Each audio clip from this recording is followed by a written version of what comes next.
빛나유. 안녕하세요. 빛나유 매니저 이마영입니다. 안녕하세요. 빛나요 객원 임승희라고 합니다. 네, 저희의 텐션이 오늘 하이를 찍고 있습니다. 이미 앞서 충분한 대화를 통해서 힘을 좀 빼고 들어왔는데도 불구하고 야 이거 촬영만 하니까 텐션이 올라갔네요. 저희가 오늘 할 내용은 바울의 가시에 대한 내용입니다. 바울이 그 성경 속에서 자기 몸속의 그 가시에 대해서 아픔을 주님한테 토라면서 이걸 좀 없애달라고 말을 하잖아요. 여러 번. 네, 기도를 3번 했다고 그때 어제 제가 들은 설교에서 3번이나 얘기를 했는데 성경에서 네. 주님이 네 그걸로 조카대 그래버리니까 세번 까인 네, 까였어요. 근데 나중에는 그걸로 통해서 자기가 이제 자기의 그 약함을 통해서 주님 말씀에 오히려 몸속에 뼈에 사무치도록 들어와 준 거니까 그게 어찌 보면은 그 매개가 될 수 있다고 성경의 그 내용을 이제 풀어주는 설교를 어제 이제 들었게 되었습니다. 네. 근데 그 내용은 우리가 항상 알고 있었고 자주 목사님들 설교에서 등장하는 부분인데 처음에는 어떻게 느꼈냐면 단순하게 가시가 있어. 나도 내 몸에 가시가 있잖아요. 우리 모두 가시가 있고 뭐 여러 개 있는 사람도 있고 그렇죠. 다양하게 가시가 있잖아요. 근데 그 가시가 있다는 거에 대해서 불행하다고 많이 느꼈고요. 갑자기 인정하라 그래서 거부감이 느껴졌고요. 왜냐면 왜 쟤는 잘 사는데 나는 왜 이래 살아야 되는데 그런 거 있잖아요. 내가 자보다 못한 게 뭔데? 우리가 비교하는 어떤 그런 대상들이 보면 어릴 때 있었거든요. 근데도 불구하고 그것들에 대해서 결국에는 내가 인정을 할 수밖에 없는 어떤 상황이 오더라고요. 맞아요. 그래서 저는 이 가시를 인정을 요새 하고 나서 그걸 봤더니 또 다르게 들리는 거예요. 그래서 그 얘기를 한번 해보려고 합니다. 그러면 그 우리 이마영 자매님께서는 네. 그러니까 본인의 가시라는 거 어떤 게 가시라고 생각하세요? 그러니까 어릴 때는 네. 내가 우리 집이 망한 적이 있어서 그게 내 가시라고 생각을 했고요. 네. 그리고 좀 지나서 제가 이제 몸이 되게 뚱뚱했어요. 어릴 때부터 소화비만이라서. 그러니까 나는 뚱뚱하기 때문에 많은 걸 못한다고 이 가시 탓을 했던 거죠, 저는. 네. 그래서 그것도 힘들었고요. 네. 결혼하고 나서는 살림이 빨리빨리 안 펴지고 그리고 또 지나서 육아를 하다 보니까 애가 또 내 맘대로 안 되고 뭔가 사고를 치고 네. 이런 것들에 대해서 힘들어지고 좀 지나서 또 남편이 되게 불편해지고 네. 그러니까 이렇게 탓을 할 사람들이 생기고 그런 상황들이 생기면서 그 탓들을 전부 가시라고 저는 그랬군요. 그 지금 4개 네. 말씀하셨는데 요거 중에서 두 번째가 이제 소화 비만, 그 본인에 대한 가시를 얘기하셨고 나머지는 외부로부터 이제 내가 바라봤을 때 나에게 공격으로 다가오는 일들을 가시라고 생각하셨네요. 네. 네. 근데 이제 우리가 바울이 그 기도했던 그 가시는 육체의 고통 그런 거였죠. 예. 네. 그러니까 뭐 내 몸뚱이가 못난 거에 대해서도 있지만 그걸로 인해 몸속에 통증들도 있고 그런 것들이 되게 힘들었던 거지. 예를 들면 가슴이 너무 큰데 브레이저만 어깨가 너무 아픈 거야. 그러니까 이것도 나중에는 자꾸 오래 살다 보면 있잖아. 이게 익숙해져야 되는데 또 탓을 하고 있는 거지. 그리고 또 살을 또 열심히 빼서 날씬해졌었어. 네. 그랬는데 다시 또 살이 찌는데 그때도 우리 신랑이 준 스트레스 때문에 화가 나서 아니면 우리 애가 준 스트레스 희한하게 애가 준 스트레스 줬을 때 살이 빠지는데 신랑이 스트레스 주니까 살이 찌더라. 뭐지? 그래갖고 살이 막 찌면서도 또 우리 신랑 탓을 한 거지. 그러니까 내가 저 인간 때문에 무엇이 되는 게 없어. 막 이런 식으로 가시 탓을 항상 가시가 있었어요 항상. 그리고 뭐 돈도 항상 나의 가시 중에 하나죠. 그래서 그러니까 결국 결핍이네요. 네, 부모가 내가 지금 월급을 많이 받고 돈을 벌어도 뭐 부모가 물려준 게 없으니까 기본 바탕을 작게 시작하니까 그렇잖아. 내가 재테크에서 투자해서 뭐 잘했던 거야 뭔가 내가 뭐 운영을 잘해서 어떻게 살아서 살았으면 결과가 좋았으면 내가 그 탓을 하지 않았겠지. 그렇죠. 네. 근데 어쨌든 나는 그렇게까지 살아본 적이 없고 결과적으로 엄청난 돈을 축적해 놓은 게 아니니까 또 그런 것도 탓을 하게 된 거죠. 그러니까 그 탓을 하는 과정에서 그러니까 자꾸 이제 우리가 그 탓을 하는 이유는 내가 그 모든 게 나한테 내가 고통받는다는 생각 때문에 이제 탓을 하게 되잖아요. 그러니까 그게 없어져야만 그 하나씩 나한테 없어져야만 나는 이제 온전할 수 있고 나한테 평화가 온다라고. 그렇지. 주님의 은혜는 그런 거에서 비롯된다고 생각을 했던 거지. 네, 그러니까 이제 주님께서 그거 가시를 하나씩 없애주는. 그렇지. 이제 그 차원으로 믿음 해결해 준다며. 그런 차원으로 이제 바라보고 내지는 그렇게 되기를 기도하고. 그렇지. 그리고 이제 그거에 대한 결과를 기대하는 이제 그렇지. 그런 과정이 늘 있는 거죠. 그렇죠. 근데 그렇게 살다가 요새는 그거를 네 은혜가 족하다라는 그 멘트가 이제는 좀 마음에 와닿는 부분이 있더라고. 네. 그래서 제가 요새 관심 있는 전원주택에 대해서 아까 보여드렸잖아요. 네. 그래서 그걸 보면서 사실 제가 가진 돈으로는 어림이 없어요. 절대 갈 수가 없거든요. 네. 근데 제가 지금 집을 사서 이사 올 때도 네. 마찬가지였어요. 어림이 없는 아무것도 상태에서 없는 상태에서 이빠이 대출 끌어서 대출 최대치로 그때 끌 수 있는 모든 대출을 끌어서 다 끌어와서 결국 이 집을 샀는데 네. 그걸 하면서도 정말 은혜 가운데서 해결이 됐었던 것 같아요. 제 생각 이거는 절대 될 수 없는 거였거든요. 네. 근데 인간의 어떻게 생각에서는 했고 그리고 그걸 갚아 나가고 있고 그 대출금이 점점 줄고 있고 처음에는 뭐 한 7, 80대였으면 지금은 50대로 푹 줄고 이런 식으로 네. 대출금이 진짜 엄청나게 많이 줄었어요. 그러니까 이런 것들 보면서 네.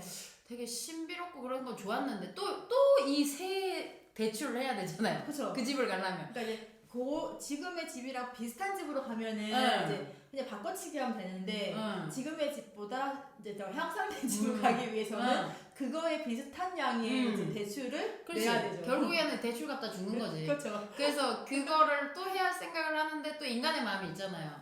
될까나? 그게 있다가도 그래도 요새는 주님한테 트라이를 보는 편이니까 트라이를 봤지? 보고 나서도 네. 안 줄 것 같은 마음이 드는 거야. 왜냐면 인간의 마음에 이게 충분히 안 될 것 같은 느낌이 든 거야. 이미 한번 경험을 했으면서도 사람이 또 그 불안증이 오는 거지.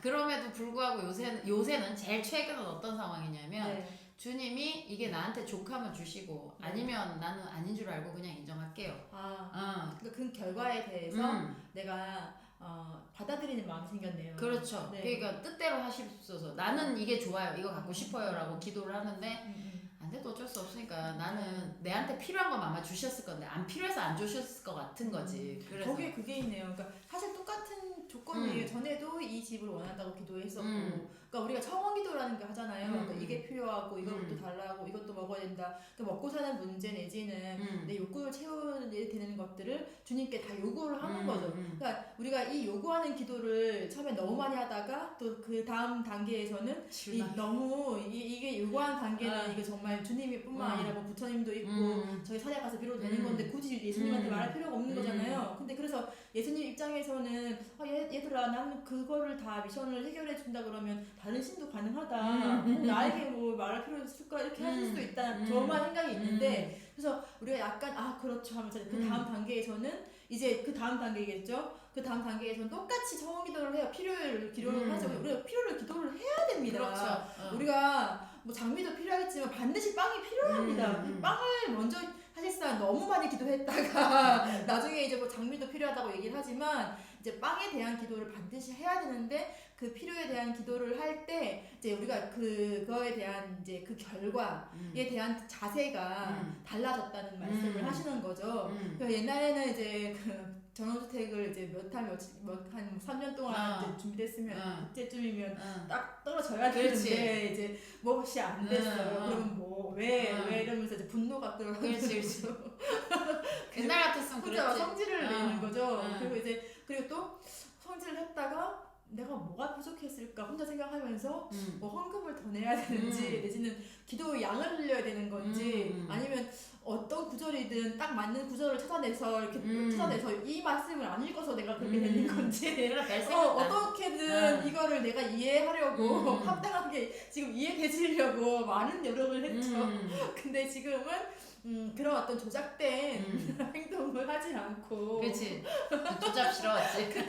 조작스러운 그런 행동들을 하지 않고 일단 내 필요에 대해서 솔직하고 담백하게 나아가는 거 굉장히 옳은 모습이라고 인정하고 나아가는데 이것들을 주시는 어떤 타임이나 또 하나님께서 주시든 안 주시든 그 어떤 결과에 대해서는 하나님의 몫으로 이제 이렇게 분리를 시키는 이제 그 과정에 오신 거죠. 그러니까 옛날에는 그걸 못 깨달았을 때는 그런 식으로 했었잖아요. 근데 요새 내가 깨달은 부분은 주님이 나한테 좋은 집, 좋은 먹을거리, 애 훌륭한 자랑 이런 것들을 주려고 하는 게 아니라 내 생각에는 이 이마영이란 인간이 여기 태어나서 죽을 때까지 길을 닦아주신다고 생각을 하는 거지. 그러니까 너는 요렇게 살고 너 주님의 그의 나라의 의를 구하잖아. 네. 그러니까 그 의를 구하면서 살아가는 너만의 그 플랜을 길을 닦아주시는 거지. 근데 그걸 내가 알 수 없잖아, 내 미래를. 네. 그러니까는 이제 맡겨야 되는 거잖아요. 네, 근데 그게 네. 쉽지가 않으니까 내 딴에 할 수 있는 게 처음에는 발광도 해봤다가 조잡스럽게마도 해봤다가 결국에는 수능이라는 걸 조금씩 하게 되는 거죠. 그러면 내가 달라고 갖고는 싶은데 말은 해야지. 엄마 나 이거 사고 주세요. 말은 해야지. 근데 그쵸. 주든지 안 주든지는 어쨌든 그의 플랜인 거잖아. 그러니까 정해진 건 그의 이게 플랜이잖아. 분리가 돼야 되는 거죠. 우리는 그러니까 사실 요구하고 나서 이제 엄마가 이제 사실 엄마도 준비해야 되잖아요. 그렇지. 내가 지금 용돈을 10만 원 지금 입금해야 되는데 지금 라인 나오면 참 좋죠. 그렇지. 근데 이게 너무나 많은 자녀들이 이제 줄을 서서 지금 요구하고 있으니 지금 타임이 돼야 되는데 그러니까. 그 순번이 돼야 될 거 아닙니까? 그러니까. 그래서 이제 그 순번 올 때까지 조금 기다려줘야 되는데 그거에 상관 없이 자꾸 이제 거기에 자꾸 그 침범한다는 거죠. 그치. 그러니까 엄마가 용돈을 주는 그 폰뱅킹 하는 그 이체하는 그 시간이 있는데 이체하려고 손가락을 올리고 있는데 아직 안 줬냐고 막 이렇게 얘기하는 거죠. 그게 나한테 제일 자연스럽고 바른 방법이라 그렇게 주시는 건데 나는 어떻게 되면 영문을 모르니까 화만 나는 거지. 그러니까 그 가시라는 문제도 처음에는 우리한테는 있어서도 안 되고 너무 불편한 존재들이잖아요. 그러니까 존재이기도 하고 내 자신 안에 들어있고 이게 다 제거되는 게 우리가 신앙생활이라고 생각을 저도 했었어요. 그러니까 왜냐면 괴로워서 신앙을 가졌거든요. 그러니까 이 현재의 삶에서 피하고 싶은 거 자꾸 그러니까 뭐 신을 믿으면 평안이 온다고 하더라고요. 그래서 뭐 조용해진다면서요. 그래서 저는 이 삶이 너무 싫기 때문에 이쪽으로 피해서 도망을 왔는데 진짜 맞아 하나씩 해결될 줄 알았더니 더 숫자가 많아지는 거예요. 그러니까 복잡해. 나이가 들수록 미국으로 복잡해져. 빠지고 자꾸 이게 해결이 안 되지고 그래서 굉장히 혼란 속에 있다가 그 사고하는 거, 그러니까 자꾸 왜 이렇게 되지? 왜 없어지지 않지? 라는 생각을 멈추는 그런 많은 일들을 통해서 내가 가지고 있는 전제를 조금 멈춰봤어요. 신을 믿으면 평안해져. 신을 믿으면 내 어려움이 없어져. 신을 믿으면 내 인생길은 비단길이야. 이거를 그러니까 없애지는 못해줘. 근데 멈춰보는 거예요, 일단. 그러니까 그 멈춰보고 나서 그 다음에 어떤 일이 진행되는지를 진짜로 바라보는 그 시간들이 있었거든요. 사실은 못 바라봐요. 객관화 시키는 게 어렵잖아. 그러니까 어떻게 바라볼 수 있겠어요? 자식을 하나님께 맡긴다? 말은 그렇게 하죠. 이미 나는 벌써 준비물 안 가져갔으니 갖다 주러 가 있는데? 어제 나도 했다. 그러니까 뭐 자식을 맡겨? 걔가 준비물을 안 갖고 와서 선생님한테 혼나거나 쫓고 당해도 나는 어떻게 해야 돼? 나는 내 할 일을 해야 되는 거예요. 그 속에서 배우는 게 있을 거란 말이지. 나는 근데 그 괴로움을 걔가 당하는 것도 싫지만 그 애랑 나랑 동일시가 돼서 내가 벌써 부끄러운 거야. 그러니까 그 부끄러움 나한테 있으면 안 되거든. 그래서 벌써 준비물을 가방에 싸서 갖다 바치는 그런 엄마 그런 존재라는 거죠. 그렇지. 거기에 어느 순간도 신의 개입은 없는 거예요. 왜냐하면 신도 그러니까 자기가 개입해야 되는 시점을 반드시 알고 계시는 시점이 언제냐? 내가 빠져야 되거든. 그러니까 무슨 어떤 무대가 필요한 건데 무대에 내가 막 한참 내가 하고 있는데 스텝이 너무 많아. 내를 내치고 그 올라와가지고 하시겠냐는 거지. 그치. 그래서 자꾸 우리의 어떤 신앙의 여정이라는 것이 자꾸 무대를 내주는 그 경험을 자꾸 반복으로 연습하고 또 해줄 수 있는 마음과 그 어떤 그러니까 그 어떤 여력 그런 것들을 길러가는 여정이 저는 신앙의 여정이라고 생각을 해요. 근데 그 가운데 가시가 없었다면 그게 길러지겠냐는 거야. 그렇지. 시련이 반드시 필요하더라고. 그러니까 그런 가시들이나 어려움들이 내가 해결하려고 했던 그 모든 행위들이 그 바로 파국이라는 거예요. 그 파국을 내가 맞이하지 않고 일단 바라보는 시각으로 한 발자국 그 무대에서 관객으로 관객 의자에 앉는 그 순간에 하나님께서 원하시는 그 무대를 장악하고 하나님께서 원하시는 그 어떤 공연 그다음에 그 어떤 정말 펼치시고 싶어 하시는 본인도 그 펼치시고 하시는 흥이 엄청 많으신 분이거든. 그 흥을 이제 인간의 삶에서 자기의 흥을 계속 그 보여주고 싶어 하는 그 욕구를 분출시킬 수 있도록 우리가 관객의 입장으로 앉는 그 부분이 그 지점이 어떻게 보면 성장이라고 생각을 해요. 아, 내가 작년보다는 올해 이런 점이 달라졌어. 똑같이 상황은 근데 나는 관객이어도 좀 불안하지 않아. 불안하지 않아. 내가 관객이어도 지겹지 않아. 왜 공연 보다가 지겹자잖아요. 근데 이 하나님께서 노는 걸 바라보는 게 너무 재밌는 거야. 아, 이건 내가 안 했는데 어떻게 이런 일이? 그렇죠? 나는 그럴 수 없어. 왜냐면 나는 한 번도 재지 않고 사람들을 대하지 못해. 나는 되게 재는 인간이거든요. 그러니까 이렇게 한번 해주면 그 사람도 이렇게 해주길 바라고, 그리고 내가 이만큼 해주면 당연히 그 사람은 이만큼 해줘야 우리의 관계가 좋게 된다고 생각하는 건데 근데 그래서 만약에 그 사람이 상대는 안 해줬을 때 또 혼자 또 나오고 승질내고, 근데 이게 내가 관객의 입장으로 빠지고 나서 하나님의 춤추는 그 공연에서는 재는 게 없어지더라는 거예요. 그러니까 인간은 재는 거에 강화했다 그러면 하나님의 나라에서 하나님이 하는 방법에서는 일단 재는 게 없어. 그리고 재지 않아도 되는 게 이미 다 가지시고 풍족하신 분이니까 이 퍼주는 거가 어렵지 않는 거야. 그러니까 우리는 그걸 바라보고 저게 생생는 샘물처럼 바닥나는 게 아니네? 그러니까 하나님께서 주시는 그 은혜라는 게 바닥나는 건 아니네? 내가 자꾸 퍼져도 내가 없어지는 게 아니네? 라고 깨우치는 순간에 나도 재지 않는 걸 한 번씩 해보더라는 거. 가시를 통해서 그분한테 얻어낸 것 때문에 내가 업그레이드가 되더라는 거지. 그러니까 그래서 은혜가 족한 거더라고. 그걸 좀 인정하게 되니까 이제는 오면 가시가 또 오겠지. 그럼 또 맞나 보다. 그러니까 좋은 거는 이제 서로 가시를 나누면서 뭐저 사람이랑 나랑 크게 다르지 않고 그리고 저 사람 나랑 서로 필요한 거 정말 은혜를 구하는 게 우리가 서로 필요한 거구나 하면서 저 사람을 위해서 기도해 줄 수 있고 그 사람한테 내가 되게 옛날에는 되게 명각일 것 같아서 말하지 않는 것도 이제 쪽팔림이 없이 그렇지 대놓고 얘기해. 말해버리고 막 어제 그건 아니에요. 이렇게 얘기해야지. 그런 어떤 어떻게 보면 여유라고 할까요? 그러니까 믿음의 여유 내지는 약간의 내가 조금 창피해져도 괜찮을 수 있는 그런 거. 그러니까 어떻게든 창피해지지 않으려고 했거든요.